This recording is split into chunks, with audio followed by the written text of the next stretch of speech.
A few hours earlier, Nyalan Far crossed the border into South Sudan and returned to the land of her birth after fleeing the fighting in Khartoum. During the journey, she gave birth to a baby girl. She described a city on the verge of collapse, with parts of the population under bombardment. Aircraft were firing missiles over people and gunshots were fired at people. When I escaped, I did not carry with me even a single piece of clothing. My neighbor was shot along with her little daughter, who's only 3 years old. Many people who fled Khartoum told VOA they are hoping for a swift end to the conflict so they can get on with their lives. Some analysts say a narrow window for dialogue about stopping the fighting in Sudan may have opened. A report last month from the International Crisis Group, a Belgium-based research group, said the paramilitary Rapid Support Forces, or RSF, had gained an upper hand over the Sudanese Armed Forces, the SAF in Khartoum, suggesting the SAF may be more willing to come to the negotiating table. According to other analysts, the window may have already closed, if it ever existed at all.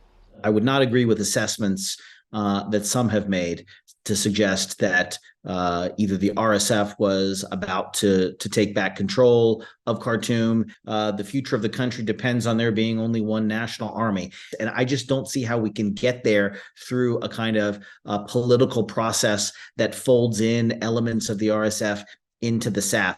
Before the conflict started, attempts were made to merge the once friendly, now warring military factions. Diplomatic efforts to get the parties back on the same side have so far been unsuccessful. What's problematic about this is that one side will always see one of these tracks as being biased.